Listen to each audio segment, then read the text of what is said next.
ہم بیان کرتے ہیں آپ سے ایک بڑا ہی پیارا قصہ، احسن القصص، قصوں میں سے ایک بڑا پیارا قصہ، بما اوحینا، تاکہ ہم اس قرآن کے ذریعے جو ہم نے آپ کی طرف نازل کیا ہے، ہم ایک پیارا قصہ آپ سے بیان کرتے ہیں۔ وَإِن كُنتَ مِن قَبْلِهِ لَمِنَ الْغَافِلِينَ، اگرچہ اس سے پہلے آپ اس کی خبر رکھنے والوں میں سے نہ تھے۔ قصہ کیا ہے؟ قصہ یہاں سے شروع ہوتا ہے، اذ قال یوسف لابیہ، جب کہا حضرت یوسف علیہ السلام نے اپنے باپ سے، کیا کہا یا ابتی، اے میرے باپ، انی رأیت احد عشر کوکبا، بے شک میں نے خواب میں دیکھے ہیں 11 ستارے، والشمس، اور سورج، والقمر، اور چاند، رأیتہم لی ساجدین، کہ وہ مجھے سجدہ کر رہے تھے۔ یہ خواب دیکھا حضرت ابراہیم علیہ السلام کے بیٹے حضرت اسحاق علیہ السلام، اور حضرت اسحاق علیہ السلام کے صاحبزادے حضرت یعقوب علیہ السلام۔ حضرت یعقوب علیہ السلام نے کئی نکاح فرمائے، اللہ نے آپ کو 12 بیٹے عطا فرمائے۔ 2 بیٹے تھے آپ کے، حضرت یوسف علیہ السلام اور حضرت بنیامین علیہ السلام، جو ایک والدہ سے تھے۔ حضرت یوسف علیہ السلام بڑے حسین و جمیل تھے، بڑے خوبصورت تھے۔ کچھ لوگ ظاہراً خوبصورت ہوتے ہیں تو کچھ کی ساتھ عادتیں بھی بڑی خوبصورت ہوتی ہیں، بڑے نفیس، بڑے فرما بردار، بڑی میٹھی ٹھنڈی بات کرنے والے۔ ہوتا یہ ہے کہ جب کوئی بچہ پیارا بھی ہو اور عادتیں بھی اچھی ہوں تو ماں باپ کی آنکھوں کا تارا بن جاتا ہے، باقی محنت کرنے کی بجائے شکوہ کرنا شروع کر دیتے ہیں۔ تو حضرت یوسف علیہ السلام کے والد حضرت یعقوب علیہ السلام اپنے بیٹے سے بڑا پیار کرتے تھے۔ اور آج اس واقعے میں آپ کو یہ بھی سمجھ آئے گی کہ ساری زندگی لوگوں نے ماں بیٹے کا پیار بیان کیا ہے، یہ وہ واقعہ ہے جس نے باپ بیٹے کا پیار بیان کیا اور انوکھے انداز میں بیان کیا۔ یعنی باپ اور بیٹے کے پیار کا بھی کوئی شخص کسی جگہ تصور کر سکتا، اسے ماپا اور تولا جا سکتا نہیں ہے۔ تو حضرت یعقوب علیہ السلام کے صاحبزادے تھے یوسف علیہ السلام، آپ بڑا پیار کرتے تھے، تو باقی بھائی تھوڑا حسد کرنے لگے، انہیں جلنا شروع کر دیا۔ حضرت سیدنا یوسف علیہ السلام ایک دن فرمانے لگے اپنے والد سے کہ ابا جی میں نے خواب دیکھا ہے کہ 11 ستارے، سورج اور چاند مجھے سجدہ کر رہے ہیں۔ قال یا بنی لا تقصص رؤیاک علی اخوتک، کہ بیٹا اپنا خواب اپنے بھائیوں سے نہ بیان کرنا، اپنا خواب اپنے بھائیوں سے نہ بیان کرنا، فَيَكِيدُوا لَكَ كَيْدًا، ہو سکتا ہے وہ تیرے خلاف کوئی سازش رچیں۔ کیوں رچیں؟ اس لیے کہ ان الشیطان للانسان عدو مبین، بے شک شیطان آدمی کا کھلا ہوا دشمن، وہ ہر وقت وسوسہ اندوزی کرتا ہے۔ تو لہٰذا بھائیوں سے بات بیان آپ نے نہیں بیان کی۔ آہستہ آہستہ نا وہ حسد بڑھتا، حسد بہت بڑی بیماری ہے۔ اگر نبیوں کے بیٹوں میں ہو سکتا ہے تو عام انسانوں میں کیوں نہیں ہو سکتا؟ انبیاء کے بیٹے اگر کر سکتے ہیں تو عام لوگ بھی۔ آپ جب کسی شخص کو دیکھیں نا کسی کے بارے میں کچے جملے بول رہا ہے، کمزور بات کر رہا ہے، تو پہلے اچھی طرح ٹٹول لیں کہ حق بیان کر رہا ہے یا صرف حسد کے بیچ رہ کے گفتگو کر رہا ہے۔ بہت بڑی بیماری ہے۔ انہوں نے ایک چال بنائی 10 نے مل کے کہ اس طرح کریں کہ ان کو کوئی سخت سزا دیں، انہیں قتل کر دیتے ہیں۔ پھر کہنے لگے مارتے نہیں، کنویں میں پھینک دیتے ہیں۔ حضرت یعقوب علیہ السلام کی بارگاہ میں حاضر ہوئے تو حاضر ہو کے عرض کی کہ ہم سیر کرنا چاہتے ہیں تو ہمارا بھائی یوسف بھی تو ہمارا بھائی ہے نا، ہمارے ساتھ بھیجیں، وہاں کھیلے گا، کودے گا، کھائے گا، پیے گا۔ حضرت یعقوب علیہ السلام نے فرمایا نہیں، مجھے ڈر لگتا ہے کہ کہیں میرے یوسف کو کوئی تکلیف نہ پہنچ جائے۔ کچھ ایسے ہوتے ہیں جنہیں جدا کرنے کو دل ہی نہیں کرتا کہ وہ جائیں نہ۔ کئی دفعہ بعض بچے نالائق ہوتے ہیں، وہ جدا ہوتے ہیں لیکن ان کو جدا کرنے کو دل، لیکن حضرت یوسف تو لائق بچے تھے نا اپنے والد کے، ان کا بھی نہیں ارادہ تھا۔ بھائی لے گئے اور لے جا کر کے حضرت یوسف علیہ السلام کو پہلے بہت زیادہ مارا، پھر حضرت یوسف علیہ السلام کا کرتا اتار کے ان کے ہاتھ باندھے، پھر بڑے بھائی نے یہودا نے رسی کے ساتھ باندھ کے کنویں میں لٹکا دیا، اور پھر جب درمیان میں پہنچے تو پھر رسی کو کاٹ دیا، حضرت یوسف جب گرے پانی میں آواز آئی تو ہنسے. مفسرین نے لکھا ہے کہ اللہ تعالیٰ نے حضرت جبریل امین کو بھیجا، فرمایا جاؤ میرے یوسف کو پکڑ کے نا تو احتیاط کے ساتھ نیچے رکھ دو. حضرت یوسف کو رکھ دیا گیا. 3 دن اور 3 راتیں جناب یوسف کنویں میں رہے. بچانے والا زیادہ بڑا ہے، محفوظ رکھنے والا زیادہ طاقتور ہے. 3 دن اور 3 راتیں کنویں میں رہے. انہوں نے کیا کیا کہ حضرت یوسف کا کرتا چونکہ اتار لیا تھا، 2 کرتے انہوں نے پہنے ہوئے تھے. بعد میں مفسرین نے لکھا ہے ایک تو کرتا وہ تھا جنہوں نے استعمال کیا، تو ایک کرتا بطور تعویذ کے حضرت یعقوب نے ان کے گلے میں ڈال دیا بطور برکت کے. تو وہ کرتا بھی ان کے گلے میں تھا. ایک کرتے سے انہوں نے باندھ دیا. دوسرا کرتا جو تھا نا اس کو خوند لگا کے نا بکری کا، تو حضرت یعقوب کے پاس آئے اور جب دروازے تک پہنچے تو شور کرنے لگے زور زور سے. حضرت یعقوب پریشان ہو کے باہر آئے، چونکہ وہ بکریاں بھی ساتھ لے کے گئے تھے، بکریاں چرایا کرتے تھے. تو کہا بکریوں کو بھیڑیا تو نہیں پڑ گیا؟ تو کہنے لگے حضور بکریوں کو تو نہیں پڑا پر حضرت یوسف کو لے گیا ہے. اور حضرت یوسف علیہ السلام شہید ہو گئے. حضرت یعقوب علیہ السلام نے نا وہ کرتا دیکھا تو کرتا دیکھ کے فرمانے لگے بڑا سیانہ تھا بھیڑیا، یوسف سارا کھا گیا ہے پر کرتا کسی جگہ سے پھٹا بھی نہیں. اس کا مطلب ہے کہ حضرت یعقوب کو سمجھ آ گئی کہ میرے یوسف کو بھیڑیے نے کھایا نہیں ہے. یہ قرآن مجید ہے. فرمایا بڑا سمجھدار تھا بھائی، کرتا پھٹا بھی نہیں اور یوسف وہ سارا کھا گیا. اب یہ روز وہاں بکریاں چرانے جاتے تھے. یا جناب یعقوب تو رونے لگے تو بھائی روز جاتے تھے، جھانک جھانک کے دیکھتے تھے کہ یوسف ہے کہ نہیں. تیسرے دن ایک قافلہ وہاں سے گزرا جو مصر جا رہا تھا. انہوں نے پانی نکالنے کے لیے جب ڈول لٹکایا تو حضرت یوسف نے پکڑ لیا. اس شخص نے حضرت جناب یوسف علیہ السلام کو اوپر کھینچا. جب واپس اوپر زندہ نکل آئے تو بھائی پھر حیران ہو گئے. ابھی بھی شکر ادا نہیں کیا کہ 3 دن کے بعد دیکھو اللہ نے کتنا فضل فرمایا ہے. لیکن وہ پھر کہنے لگے قریب آ کے نا اس سے یہ ہمارا بھاگا ہوا غلام ہے، اگر تمہیں چاہیے تو لے لو، سستا بیچ دیں گے.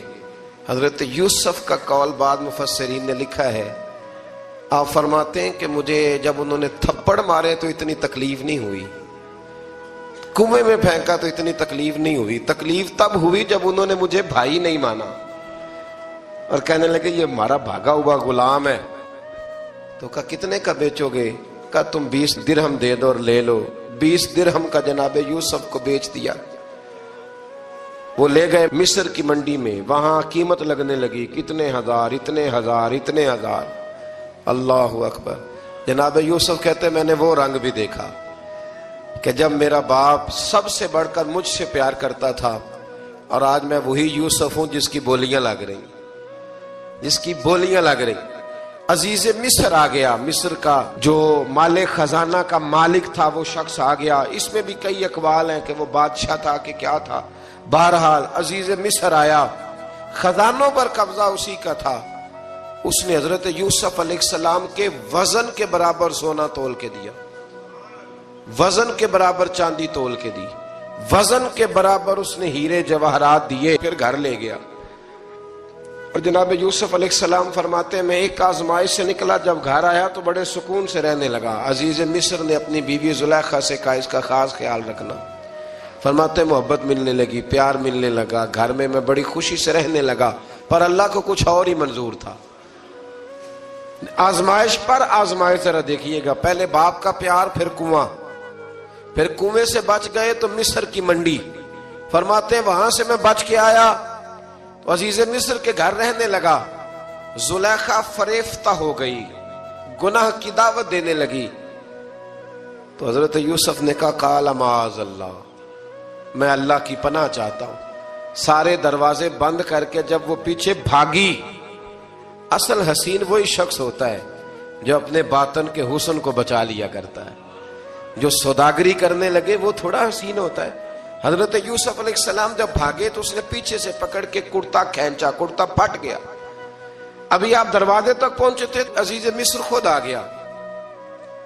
اس نے آگے کہا یہ کیا ہو رہا ہے؟ اس نے مکر کیا زلیخا نے، کہنے لگی کہ ہونا کیا ہے، اس کو گھر میں رکھ کے پالا ہے، اب جوان ہوا ہے تو معاذ اللہ اس نے میرے طرف دست درازی کرنے کی کوشش کی ہے۔ حضرت یوسف پھر خاموش ہو گئے، بھائی بیچ رہے تھے تو پھر بھی خاموش تھے۔ کبھی کبھی کچھ چیزیں خاموش رہ کے سہنی پڑتی، زخم پہ زخم کھا کے جی، خون جگر کے گھونٹ پی، آہ نہ کر لبوں کو سی، یہ عشق ہے کو دل لگی نہیں۔ حضرت یوسف علیہ السلام پھر چپ ہے۔ زلیخا نے بڑی باتیں کی، ایک دانا آدمی تھا، قرآن کہتا ہے ایک بولا بولنے والا، ایک عقل مند بولا، اس نے کہا دیکھو نہ زلیخا کی سنو نہ یوسف کی سنو، اگر تو کرتا آگے سے پھٹا ہوا ہے تو پھر غلطی ہے جناب یوسف کی، اور اگر پیچھے سے پھٹا ہے تو پھر زلیخا کی غلطی۔ حضرت یوسف کی معاذ اللہ پھر غلطی، تو عزیز مصر نے کرتا دیکھا تو پیچھے سے پھٹا تھا، لیکن امام قرطبی کہتے ہیں وہ کوئی عقل مند آدمی نہیں، وہ تو 4 مہینے کا بچہ تھا، وہ ایک 4 مہینے کا وہ قریب تھا۔ حضرت یوسف علیہ السلام کی گواہی دینے کے لیے اللہ نے اسے زبان دی تھی، زلیخا کے ماموں کا بیٹا تھا، 4 مہینہ کا گہوارے میں لیٹا ہوا، جب بادشاہ سے فیصلہ نہیں ہو رہا تھا اور بادشاہ پریشان تھا عزیز مصر کے، کسی کو جا کے بتاؤں گا تو کوئی کیا سوچے گا، اس کے گھر میں کیا کچھ ہوتا ہے۔ کہتے پریشان تھا تو پنگوڑے سے بچہ بول پڑا، کہنے لگا بادشاہ اگر تو کرتا آگے سے پھٹا ہے تو پھر معاذ اللہ غلطی حضرت یوسف کی، اگر پیچھے سے پھٹا ہے تو پھر زلیخا کی، تو کرتا پیچھے سے پھٹا تھا، حضرت یوسف کے حق میں گواہی مکمل ہو گئی۔ اب آہستہ آہستہ نا دربار میں محل میں بات پھیلنے لگی، تو بیویاں کہنے لگی اوہو زلیخا تو ایک غلام پہ عاشق ہو گئی ہے، ایک غلام پہ۔ تو زلیخا کہنے لگی تم اجے میرا محبوب نہیں ڈٹھا۔ یہ رٹے ڈالنے والے دیکھتے نہیں اور دور کھڑے رہ رہ کے کہانیاں سناتے رہتے۔ اس نے کہا تو نے ابھی دیکھا نہیں نا، تو نے ابھی، تجھے کیا پتا ہو کہ ماجرا کیا ہے؟ تو کہنے لگی نہیں تو غلام پہ۔ اس نے کہا چلو تجربہ کراتی ہوں۔ ساری عورتوں کو بٹھایا، ہاتھ میں ایک ایک سیب دیا، ایک ایک چھری دی، اور جب پوری تیاری ہو گئی پھل کاٹنے کی عورتوں کی، تو جناب یوسف سے کہا ذرا جھلک تو دکھاؤ۔ تو حضرت یوسف نے جب جھلک دکھائی تو قرآن کہتا ہے سیب کاٹنے کی بجائے ہاتھ کاٹ لیے، اور کہنے لگی اوہو یہ کوئی بشر نہیں، یہ تو کوئی فرشتہ ہے، یہ کوئی فرشتہ ہے، یہ تو کوئی اللہ تبارک و تعالیٰ کی طرف سے آنے والا کوئی کرامت والا، عزت والا، شان والا فرشتہ ہے۔ حضرت زلیخا کہنے لگی سمجھ آئی ہے پھر تو مجھ پر شکوہ کرتی تھی۔ تو اب وہ بات بھی آہستہ آہستہ پھیلنے لگی کہ حضرت یوسف علیہ السلام کی غلطی نہیں، غلطی زلیخا کی۔ اب بادشاہ نے زلیخا سے کہا کہ اگر تو میں تیری بات کروں تو تیرے ساتھ میری بدنامی کا بھی ڈر ہے، کیا کریں؟ طے یہ پایا کہ حضرت یوسف کو جیل میں ڈال دیا جائے۔ پہلے بھائیوں کے تھپڑ، پھر کنواں، پھر مصر کی منڈی، پھر زلیخا کا الزام، اور پھر باری آ گئی جیل جانے کی۔ حضرت یوسف علیہ السلام کو جیل میں، کچھ نے لکھا ہے 12 سال جیل میں رہے، جیل میں ڈال دیا۔ حضرت یوسف علیہ السلام جیل میں کیا کرتے؟ واعظ فرماتے، تبلیغ فرماتے، لوگوں کو اللہ کی توحید کی دعوت دیتے۔ وہاں جیل میں نا ایک شخص نے خواب دیکھا، اس نے دیکھا کہ میرے سر پہ نا پرندے کھا رہے۔ تو حضرت یوسف کہنے لگے اس کی تعبیر یہ ہے کہ تجھے قتل کیا جائے گا، اور تیری لاش کچھ دیر پڑی رہے گی تو پرندے تیرے سر پہ آ کے بیٹھیں گے، یہ تعبیر ہے۔ ایسا ہی ہوا، واقعی وہ شخص قتل ہو گیا۔ ایک شخص نے دیکھا کہ وہ شراب کشید کر رہا ہے، اس نے بھی تعبیر پوچھی تو آپ نے فرمایا تو اپنے بادشاہ کو پلائے گا۔ محسوس ہوتا ہے کہ اتنی دیر تک شراب ناجائز نہیں تھی، تو اس کو شراب پلائے گا، یہ اس کی تعبیر ہے۔ وقت گزرتا گیا، وقت جو ہوتا ہے نا، وقت یہ خود بخود لوگوں کی بے گناہی ثابت کر دیتا ہے۔ ایک وقت میں نا پراپوگنڈا ہوتا ہے تو ہر آدمی پراپوگنڈے کا شکار ہوتا ہے، پھر جب وقت گزرتا جاتا ہے تو خود بخود وقت کا گزرنا کچھ چیزوں کا خود بخود حال بن جاتا ہے۔ حضرت یوسف علیہ نبینا علیہ السلام کو جب 12 سال بیت گئے تو بادشاہ نے، عزیز مصر نے خواب دیکھا۔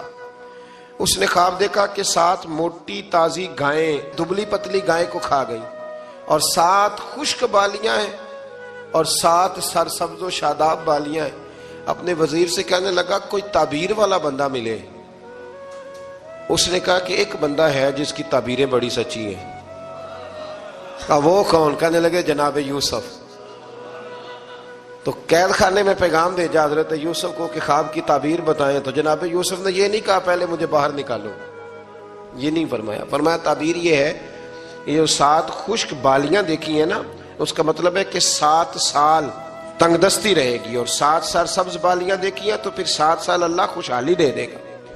اور فرمایا یہ جو تم نے گائیں دیکھی ہیں موٹی تازی وہ کھا گئی، فرمایا اس کی تعبیر یہ ہے کہ کوشش کرنا کہ جو تمہارے پاس دن یہ چل رہے ہیں جن میں سرسبز و شاداب ہے کھیتیاں، تو 7 سالوں کے لیے اناج جمع کر لینا، بالیوں کے اندر ہی رہنے دینا، باہر نہ نکالنا. اور پھر اگلے جو خشک سال ہوں گے نا، وہ یہ جو جمع پونجی کی ہوگی نا، اس کی برکت سے وہ 7 سال آسانی سے. اس پر ہمارے مفسرین نے لکھا ہے، اس آیت پر صوفیاء اور بزرگ تو کہتے ہیں نا سارا اللہ کے راستے میں دے دو، یہ بھی بات اچھی ہے، لیکن اگر کوئی اپنے بچوں کے لیے آنے والے وقت کے لیے کوئی چیزیں سنبھال کے رکھے تو یہ بھی سورہ یوسف سے ثابت ہے، یہ بھی سورہ یوسف سے. تو یہ بھی کوئی ایسا فعل نہیں ہے جس پر کوئی شخص تنقید کر سکے. عام دام برسر مطلب حضرت یوسف نے جب تعبیر بتائی تو بادشاہ کہنے لگا کہ انہیں باہر نکالو. آپ فرمانے لگے میں نہیں نکلتا بھائی، نہیں نکلتا میں جیل سے، یہی ٹھیک ہوں میں. آپ کیوں نہیں نکلتے؟ کہنے لگے پہلے اعلان کر کے لوگوں کو بتا کہ میں بے قصور ہوں. وہ جو تو نے پراپوگنڈا کیا نا اپنے منہ سے اعلان کر. اس نے جناب زلیخا کو بلایا، ان عورتوں کو بلایا، وہ عورتیں ساری سامنے آئیں، انہوں نے گواہی دی کہ یوسف تو بے گناہ ہے. پر سال کتنے لگ گئے؟ اللہ اکبر، 12 سال لگ گئے. یقین کریں کچھ لوگوں کو یہ ثابت کرنے میں نا کہ میں ٹھیک ہوں زندگی بیت جاتی ہے، اور میں تمہارا خیر کا ہوں زندگی بیت جاتی ہے. لوگوں کو ہوش تب آتی ہے جب مزار پر چادر ڈالنے کا ٹائم آ جاتا ہے، ہوش تب آتی ہے، لیکن پھر ہوش کا کوئی فائدہ. 12 سال کے بعد بادشاہ نے ان کو بلایا اور کہنے لگا کہ یہ جو خواب میں نے آپ کو سنایا اب کرنا کیا ہے؟ تو حضرت یوسف کہنے لگے تم سے کچھ بھی نہیں ہوگا، اگر کچھ کرنا ہے تو پھر یہ خزانے کی ذمہ داری میری لگاؤ. اگر کوئی قابل آدمی ہو تو وہ آگے بڑھ کے بات کر سکتا ہے. یہاں ہر بندہ ہی آگے بڑھ کے کہتا ہے مجھے دے دو ڈیوٹی، لیکن قابل ہو تو وہ آگے بڑھ کے بات کرے اور سمجھے کہ میرے علاوہ کسی کے لیے مشکل ہے تو پھر وہ آگے بڑھے. حضرت یوسف نے جب کہا تو انہوں نے آپ کو وزیر خزانہ بنا دیا. پھر ایک وقت آیا کہ وہ عزیز مصر ہی بن گئے. قحط پڑ گیا، جب مصر میں قحط پڑا تو دائیں بائیں بھی قحط پڑا. کنعان کے آپ رہنے والے تھے، وہاں بھی قحط پڑا. حضرت یعقوب بیٹے کی یاد میں رو رو کے تو آنکھوں کی بینائی چلی گئی. اور یارو باپ بھی بڑا ہی پیار کرتا ہے، بڑا ہی پیار کرتا ہے، بڑا ہی. پتہ ہے باقی تمہیں تحفے دیتے ہیں، باقی تم سے محبت کرتے ہیں، تو باپ تو بیٹے کو اپنی جوانی دے دیتا ہے، اپنی جوانی اپنے بیٹے کے نام کر دیتا ہے. باپ بھی بڑا ہی پیار کرتا ہے. سنگیو کوئی نہیں تول سکتا. بچے ایسے گھوم رہے ہوتے ہیں نا ابا جی کے سامنے، تو ان کا اٹھنا بیٹھنا چلنا ہی بڑا پیارا لگتا ہے، کا آنا جانا ہی بڑا پیارا لگتا ہے. باپ کا تو قد روز اونچا ہوتا ہے کہ اللہ نے مجھے لال عطا فرمائے. حضرت یعقوب کی آنکھوں کی بینائی چلی گئی رو رو کے. بھائی حضرت یوسف کے جب قحط پڑا تو انہیں پتا چلا کہ ایک واحد شہر مصر ہے جہاں گندم سٹاک ہے، کیونکہ حضرت یوسف کو پتا تھا، خواب بادشاہ دیکھ چکا تھا. تو آپ نے مال 7 سالوں کے لیے جمع کر لیا. اب بھائی آئے، اللہ اکبر، دشمن سامنے نظر آئے، مخالف حاسد. تو پھر انسان ٹھہرا رہے اور انسان کمزور نہ ہو، طاقتور ہو. اتنا طاقتور ہو کہ حکمران ہی بن گیا ہو. ذرا نبیوں کے حوصلے بھی دیکھنا، پیغمبروں کے حوصلے بھی دیکھنا. بھائی آئے، کہا گندم چاہیے. تو جناب یوسف نے اوہو پائیاں جیا ساکھ نہیں کوئی جو وچ خار نہ ہوئے. ہاں، اور میاں صاحب فرمایا کرتے تھے پائی پائیاں دیاں باواں ہوندے تے پائی پائیاں دے ویری. بھائی جیسے ہی داخل ہوئے تو جناب یوسف کی آنکھیں باہر آئیں، رو پڑے. او میرے بھائی آ گیا، رو پڑے. وزیر مشیر دائیں بائیں دیکھتے ہیں کہ حضرت یوسف کو کیا ہوا، رو پڑے اور بھر بھر کے گندم دی. اس کو اشارے کرتے چل تھوڑی اور ڈال دے، چل تھوڑی اور ڈال دے۔ جب بھائیوں کو دے چکے تو پھر فرمانے لگے کہ شاید اس سے گزارا نہ ہو، ضرورت پڑی تو دوبارہ بھی آ جانا۔ اپنی قوم کو ترس دے رہے تھوڑا تھوڑا کھاؤ، ان بھائیوں کو کہتے ہیں ضرورت پڑی نا آ جانا دوبارہ۔ اور کہنے لگے تمہارا ایک اور بھائی بھی ہے؟ کہاں ہے؟ بنیامین نام ہے۔ فرمایا ہو سکے تو اسے بھی لے آنا۔ بھائی پیسے لے کے آئے تھے گندم لینے کے لیے، اور جب واپس جانے لگے تو حضرت یوسف نے ان کی رقم دوبارہ رکھ دی، وہ دوبارہ ان کی بوریوں میں رکھ دی۔ گھر جا کے انہوں نے کھولی تو گندم بھی تھی اور پیسے بھی تھے۔ اب بھائیوں سے پیسے تھوڑی وصول کرنے، جا کے اپنے والد سے کہنے لگے ابا بادشاہ بڑے دیکھے ہیں پر اس میں کوئی خوشبو دیکھی، تو اس نے کہا ہے کہ اپنے دوسرے بھائی کو بھی لے کے آنا، تو بنیامین کو لے جائیں۔ حضرت یعقوب فرمانے لگے پہلے بھی تم پہ بھروسہ کر چکا ہوں، بار بار نہیں کروں گا، یوسف گوا چکا ہوں۔ پوتے بول پڑے، کہنے لگے دادا جی آپ تو ہر وقت یوسف یوسف ہی کرتے رہتے۔ انہوں نے ضد کی، اصرار کیا، تو جناب بنیامین کو ساتھ وعدہ لے کے، عہد لے کے، قسم لے کے بھیج دیا حضرت یعقوب نے۔ جناب بنیامین بھی پہنچے مصر میں، یہ دونوں ایک ماں سے تھے، سگے دونوں تھے۔ حضرت یوسف نے جناب بنیامین کو دیکھا تو اپنے ساتھ بٹھا لیا، اور ذرا باتیں کر کے نا ادھر بیٹھ جاؤ ادھر بیٹھ جاؤ، اچھا نہیں ہے جگہ آپ ادھر آ جاؤ میرے ساتھ بیٹھ جاؤ، بھائی تھا نا سگا، اچھا چلو ٹھیک ہے آپ ادھر آ جاؤ، بھائی کو ساتھ بٹھا لیا۔ ابھی جب چیزیں دینے لگے تو کان میں کہنے لگے، وہ پریشان تھے نا حضرت بنیامین کی یہ بندہ کیا کر رہا ہے، تو کان میں کہنے لگے میں بھائی ہوں تیرا، میں یوسف ہوں۔ اس طرح کہا یار تھوڑے دن میرے پاس رہ نہیں جاتا؟ حضرت بنیامین کہنے لگے رہ جاتا ہوں۔ رہ گئے جناب بنیامین۔ اب کہا نہیں میں نہیں بھیجوں گا۔ کچھ لوگوں نے یہ لکھا ہے کہ حضرت بنیامین کے جو بوری تھی اس کے اندر انہوں نے تھیلے کے اندر شاہی پیالہ رکھ دیا اور فرمایا اس کو ہم نہیں جانے دیں گے، ہمارا پیالہ کیسے، یہ نہیں کہا کہ یہ چور ہے، کہا پیالہ کیسے آیا اس کے تھیلے پہ، لہذا یہ ابھی ہم رہے گا ہمارے پاس، دیکھیں گے۔ وہ باقی چلے گئے تو یہودا کہنے لگا کہ میں نہیں جاتا، میں یہیں ٹھہروں گا، اس لیے کہ میں باپ کو کیا بتاؤں گا کہ پہلے بھی میں کرتا میں ہی لے کے گیا تھا یوسف کا، اب میں کیا بتاؤں گا۔ واپس گئے اور جا کے بتایا کہ جناب بنیامین کو انہوں نے رکھ لیا ہے، معاملہ بن گیا ہے۔ وہ کہتے ہیں کیسے پیالہ آیا ہے، شاہی پیالہ۔ حضرت سیدنا یعقوب علیہ السلام فرمانے لگے میں نے تمہیں پہلے ہی کہا تھا کہ تم میرے بنیامین کو بھی لے جا رہے ہو، پہلے میں بھروسہ کر کے یوسف کے معاملے میں پریشان ہوں۔ فرمایا اس طرح کرو، جاؤ ڈھونڈو جا کے میرے یوسف کو، اور ڈھونڈو جا کے میرے بنیامین کو، جاؤ تلاش کرو۔ اللہ اکبر۔ بھائی دوبارہ آئے، گندم بھی ختم ہو گئی تھی، آتے ہی کہا کہ اے عزیز مصر بڑی بری حالت ہے، ہم بڑے پریشان ہیں، ہمارے باپ کی رو رو کے آنکھیں چلی گئی ہیں، مہربانی کرو کچھ گندم بھی دے دو، اور اس طرح کرو کہ ہمارا بھائی بھی ہمیں واپس کر دو تاکہ ہم اسے لے جائیں اور ہمارے والد گرامی کی آنکھیں ٹھنڈی ہوں۔ حضرت یوسف علی نبینا علیہ الصلوۃ والسلام ان کی باتیں بھی سننے لگے اور غور سے ان کے چہرے بھی دیکھنے لگے، غور سے۔ تو جب انہوں نے حضرت یوسف علیہ السلام کی طرف غور سے دیکھا تو حضرت یوسف کہنے لگے مجھے پہچانتے ہو، پہچانتے ہو؟ کہا نہیں۔ فرمانے لگے میں یوسف ہوں۔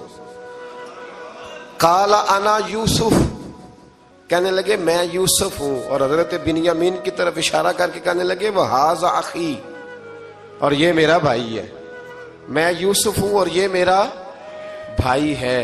اور فرمانے لگے اللہ نے ہم پر احسان کیا ہے، اور جو تقوی اختیار کرتا ہے اور صبر کرتا ہے اللہ تعالیٰ اس نیک کے اجر کو کبھی ضائع، یہ نہیں فرمایا میں نے بڑے تقوی کیے پرہیزگاری کی تو بچ گیا، فرمایا جو بھی تقوی اختیار کرے گا، جو بھی صبر کرے گا، اللہ اس نیک کے اجر کو کبھی ضائع نہیں کرے گا۔ پھر فرمانے لگے جاؤ آج تم پر کوئی گناہ نہیں، جاؤ ایک دم ہی اسی وقت ہی فرمایا جاؤ میں نے تمہیں معاف کیا، جاؤ میں نے تمہیں معاف کیا۔ اور فرمانے لگے میری دعا ہے کہ میرا رب بھی تمہیں معاف کر دے۔ پھر فرمایا یہ میری قمیض لے جاؤ، میرا کرتا، اور میرے باپ کی آنکھوں پہ ڈال دینا، امید ہے ان کی آنکھوں کی روشنی واپس آ جائے گی۔ جاؤ لے جاؤ. تو وہ کرتا لے کے گئے. اذهبوا بقمیصی ھذا، یہ میرا کرتا لے جاؤ. دیکھو اللہ والوں کے وجود سے جو چیز لگ جائے تبرک بن جاتی ہے. تو وہ کرتا لے کے گئے بھائی، ابھی دور ہی تھے. تو قرآن مجید کہتا ہے ابھی وہ دور تھے تو سیدنا یعقوب علیہ السلام فرمانے لگے بھئی مجھے یوسف کی خوشبو آ رہی ہے، مجھے نا یوسف کی. اللہ اکبر، کون اندازہ کرے باپ اور بیٹے کی محبت کا. مجھے نا خوشبو آ رہی ہے، یوسف کی خوشبو، مجھے خوشبو آ رہی ہے. تو حضرت سیدنا یعقوب علیہ السلام کی آنکھوں پہ ڈالا تو روشنی واپس آ گئی. کعبہ جی ذرا چل کے دیکھو تو صحیح رب نے آپ کے بیٹے کو کتنی شانیں عطا فرمائی. چلو نا. یہ 72 لوگ تھے جو یہاں سے چلے کنان سے، اور ہزاروں کا لشکر لے کر حضرت یوسف آئے، ہزاروں کا لشکر لے کے والد کے استقبال کے لیے. اور جب باپ بیٹے کی ملاقات ہوئی تو امام غزالی فرماتے ہیں 4 لوگ دنیا میں بڑا ہی روئے ہیں. ایک حضور بڑا روئے ہیں امت کے غم میں، اور ایک سیدہ فاطمہ بڑا ہی روئی ہیں حضور کے وصال کے بعد، اور تیسرا فرماتے ہیں یعقوب بڑا ہی روئے ہیں حضرت یوسف کے لیے، بڑا ہی. اور چوتھے امام زین العابدین بڑا ہی روئے ہیں واقعہ کربلا کے بعد.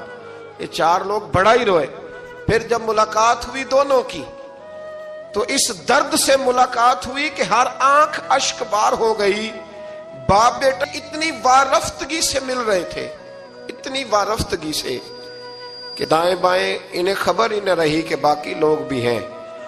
حضرت علامہ اسماعیل حقی نے لکھا ہے کہ جناب جبریل امین حضرت یعقوب کے کان میں کہنے لگے بس کریں، اوپر تو ذرا نظر اٹھائیں، فرشتے بھی دیدار کے لیے آئے ہوئے ہیں. دیکھیں اللہ کے فرشتے بھی آئے ہیں اس منظر محبت کو دیکھنے کے لیے.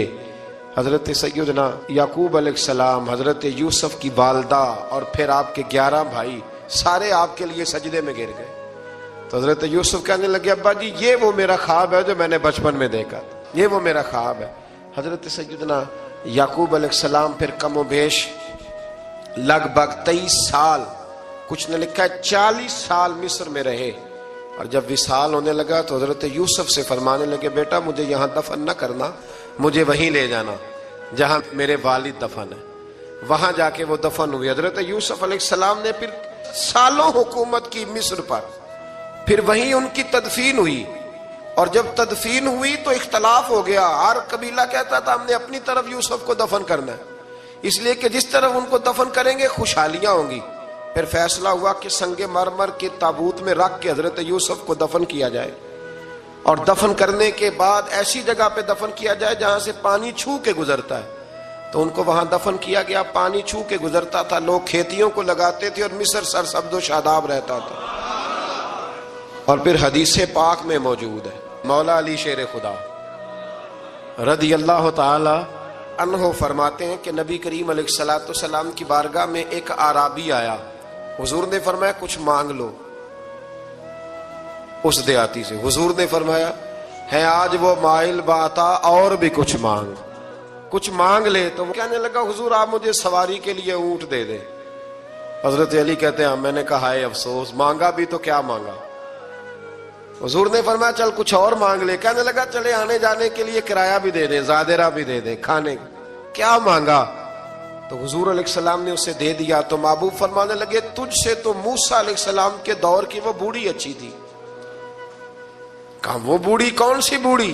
تو حضور علیہ السلام فرمانے لگے رب کریم نے حضرت موسیٰ کو حکم دیا کہ جب آپ مصر سے نکلیں تو حضرت یوسف کی قبر کو کھود کر ان کا تابوت بھی ساتھ لے جائیں. حضرت سیدنا موسیٰ علیہ السلام نے عرض کی مالک وہ کیسے پتہ چلے گا؟ فرمایا وہ تو آپ نے خود ہی پتہ کرنا ہے کہ وہ تابوت کہاں ہے. وہ دریا کے اندر تھا. کیسے پتہ کرنا ہے؟ پتہ کرتے کرتے پتہ چلا کہ ایک بوڑھی اماں ہے، اسے پتہ ہے تابوت کہاں ہے. وہ کدھر ہے تابوت؟ تو بوڑھی اماں کو پتہ ہے. حضرت موسیٰ بوڑھی کے پاس گئے، کہنے لگے اماں وہ تجھے پتہ ہے یوسف کی قبر کہاں؟ کہنے لگی پتہ ہے. تو کہا اماں پھر بتا دو. کہنے لگی مفت میں بتا دوں، نبی کے مزار کا ایڈریس اور فری میں بتا دوں، یہ کیسے ہو سکتا ہے؟ تو حضرت سیدنا موسیٰ فرمانے لگے چل قیمت لے. طبرانی کی حدیث ہے، حضور بیان فرماتے. حضرت موسیٰ کہنے لگے بتا کیا لے گی؟ کہنے لگی مجھے نا جنت میں وہ والا مکان دلائیں جس کے پڑوسی موسیٰ علیہ السلام ہو، میری اور آپ کی دیوار کٹھی ہو کی عقیدہ کند اللہ اکبر. تو حضرت موسیٰ کہنے لگے چل اماں مہربانی کر جنت مانگ لے, اب تو پڑوس ہی مانگنے لگ گئی ہے. تو اب نبیوں کا درجہ تو بڑا ہوگا, تو دینے والا اللہ ہے, میں دعا کرتا ہوں. تو کہنے لگی جی ٹھیک ہے, اگر آپ نہیں دیتے تو میں ایڈریس نہیں بتاتی. تو حضور فرمانے لگے اس سے تو وہ اچھی تھی. حضرت موسیٰ نے عرض کی کہ یا اللہ یہ نہیں بتا رہی تو اب کیا کروں. فرمایا موسیٰ وعدہ تو کر لے, مکان میں دے دوں گا, وعدہ کر لے. تو حضرت سیدنا یوسف کا مرتبہ دیکھیے کہ ان کے مزار کا پتہ بتانے کے لیے, مزار کا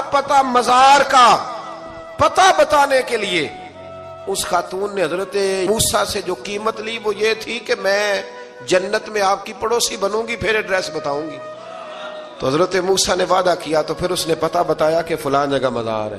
یہ تقریباً سینکڑوں سال بعد حضرت موسیٰ وہ وہاں سے نکال کے تابوت وہ اپنے ساتھ لے کر کے گئے. یہ وہ واقعہ جسے قرآن نے احسن القصص قرار دیا. اللہ کریم نے ہمیں اس واقعے میں یہ بتایا ہے کہ معاملات زندگی سے گھبرایا نہ کرو. جب بھی کوئی آزمائش آتی ہے نا تو پھر اللہ دو آسانیاں عطا کرتا ہے. اور یہ بھی یاد رکھیں جو آسانیوں والے ہوتے ہیں نا آزمائشیں بھی انہیں آتی ہیں. جو لاڈلے زیادہ ہوتے ہیں کئی دفعہ تکلیفیں بھی زیادہ. اللہ تعالیٰ لاڈلوں کو تکلیفوں سے محفوظ رکھے, لیکن تکلیفیں بھی زیادہ انہیں آتی ہیں. حضرت یوسف لاڈلے تھے تو سیدھے کنویں میں گئے تھے, لیکن اللہ بڑا کریم ہے, بھائیوں نے 20 درہم قیمت لگائی تو رب کریم نے فرمایا دیکھنا پھر میں اپنے یوسف کی کیا قیمت بیان کرتا ہوں. پھر کروڑوں اور اربوں قیمت لگی, پھر کہاں کی آزمائش تھی, کہاں کی بات تھی. وہ ہر جگہ صابر رہے, کسی جگہ ان کا کوئی شکوہ نظر, ایک تقوی, دوسرا صبر, خاموشی. ہم لوگ نا بول کے لڑ کے فتح حاصل کرنا چاہتے ہیں. یاد رکھنا, آخری بات عرض کرنے لگا ہوں, صبر کرنا اور کام کرنا, صبر کرنا اور اپنے حصے کا رزلٹ اپنی مرضی کا نہ مانگنا, رزلٹ رب کریم کی مرضی کا. نتیجہ صبر کریں اور اپنے حصے کی ڈیوٹی کریں, پھر دیکھیں اللہ کتنا عطا فرماتا ہے. ڈیوٹی میں بھی کمزوری نہ کریں اور بے صبری کا مظاہرہ بھی کبھی نہ کریں. اللہ تعالی ہمیں حضرت یوسف کا صدقہ نصیب فرمائے. آخر دعوانا